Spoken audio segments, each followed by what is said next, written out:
Welcome everyone to this new lesson. Today it's about what makes a queen a good piece or a bad piece. And as usual, this lesson is based on my iPhone app that you can download. We are focusing on the activity of the queen. What makes a queen strong or weak? Basically, a queen is strong when it is active and has a lot of space. Therefore, it should be placed on the most possible active square. This is true in the middle game and in the end game, but there is an exception in the opening. In the opening, the queen is so strong that it can in fact be harassed by the other pieces. And so, moving the queen too early might actually help your opponent. There are going to be a lot of quizzes in this video, and this is the first one. The wide range of the queen makes it perfectly suited for open positions. Here, what would you play with white?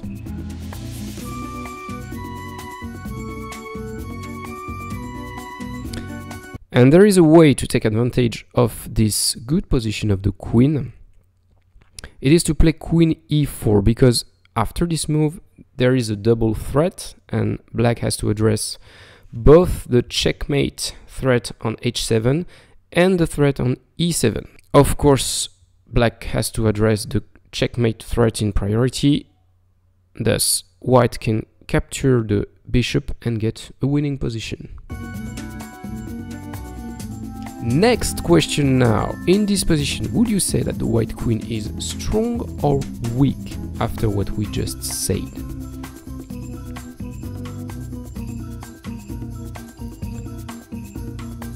This queen is of course strong, mostly because of its centralized position.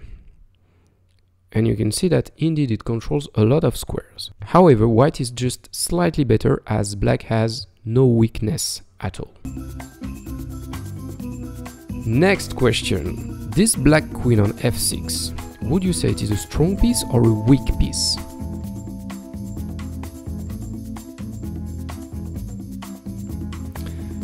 In this case, the queen is weak, because in the opening, and we are in the opening, the queen, generally speaking, should not be developed too early.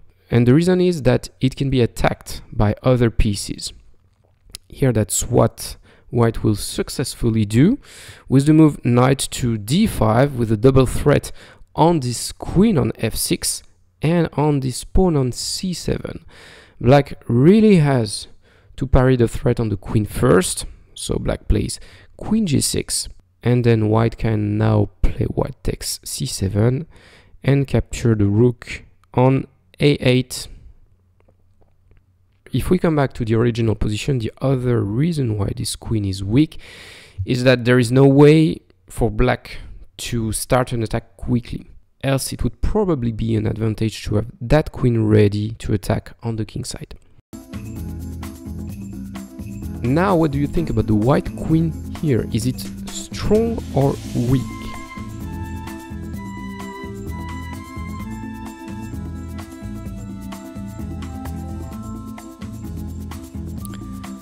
You may think that this queen is strong because it is on the king side, so white may be able to attack someday on this side of the board, but it is actually cut from the action, because the action will be on the center very soon. Probably black will play d4 very soon, and there is no short-term attacking possibility on the king side, and moreover, this pawn on e3 actually cuts the white queen from the action. Therefore, this queen is not very well positioned, and it is weak.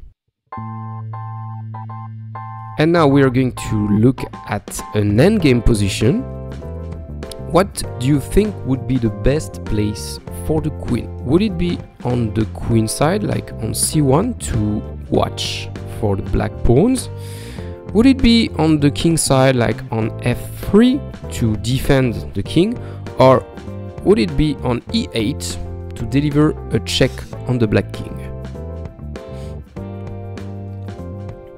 I hope you answered e8, because this is the correct answer. Indeed, we are in an endgame and black is 2 pawns up.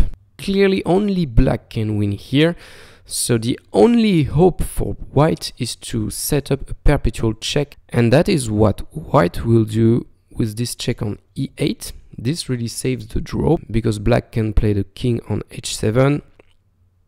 White plays queen e4 check, king h8, and this is a perpetual check. And if black tries to push the pawn, this is still a perpetual check.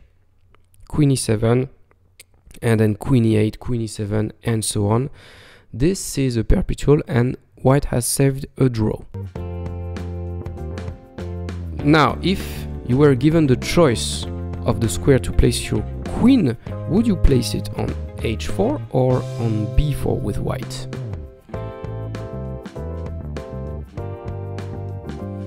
h4 would be to set up an attack on the king side, and b4 would be to attack some targets on the queen side. And the best square would be b4, because there is no real hope short term for an attack on the king side, because black has a lot of pieces here. This knight on f6, this bishop on g6. Black is well protected on the king side. But this knight here on b5 is strong, and there are some weak spots on d6 and on b7. So this queen is really more useful on the queen side, and as a consequence, the correct square for the queen is b4. In conclusion, always give your queen a lot of maneuvering space. Place your queen on active squares, but in the opening, do not move your queen too early. I hope this was useful for you. The next chapter will be about the rook, how to place it correctly and unleash its power. Please like the video if you enjoyed it, and see you very soon for the next video on strategy basics. Bye!